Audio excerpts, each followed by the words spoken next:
ராகவும் அபியும் உட்காந்து பேசிட்டு இருக்காங்க. அப்போ அபி வந்து தூங்குனதுக்கு அப்புறம் ராகவ் வந்து மனசுக்குள்ளேயே, "அபி உன்னை வந்து எனக்கு ரொம்பவே பிடிக்கும். ஆனா நீ 5 மாசம் கழிச்சு உங்க அம்மா வீட்டுக்கு போயிடுவேன்னு சொல்ற.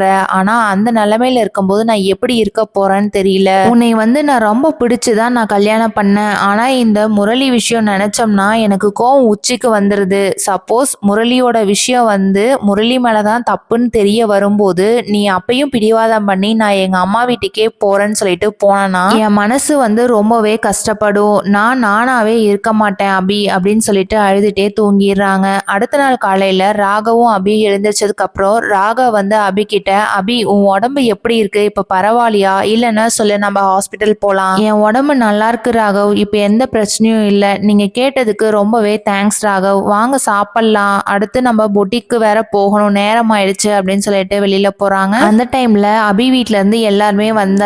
அபிக்கு ரொம்பவே சந்தோஷமாயிடுது. பூ பழம்லாம் எடுத்து வச்சு பொங்கலுக்கு அழைக்க வந்திருக்கேன் அப்படின்னு சொல்லிட்டு கொடுக்குறாங்க. சுந்தரி வந்து மனசுக்குள்ளேயே, என்னது 10 லட்ச ரூபாயா அப்படின்னு ஷாக் ஆயிடுது. அதுக்கு அவங்களை பார்த்துட்டு, என்ன உங்க ஆபரேஷனுக்காக ராகவ் செஞ்ச காசை திருப்பி கொடுக்குறீங்க, அவ்வளவுதான், இதுல என்ன பெரிய விஷயமா இருக்கு அப்படின்னு சொன்ன உடனே அபிக்கு பயங்கரமா கோவம் வந்துருது. அபி வந்துட்டு அவங்க பொண்ணா அதெல்லாம் நான் செஞ்சுட்டு தான் இருக்கேன் அப்படின்னு சொல்லிடுறாங்க. நாளைக்கு என்ன நடக்க போகுதுங்கிறத வெயிட் பண்ணி பார்க்கலாம். தேங்க்யூ.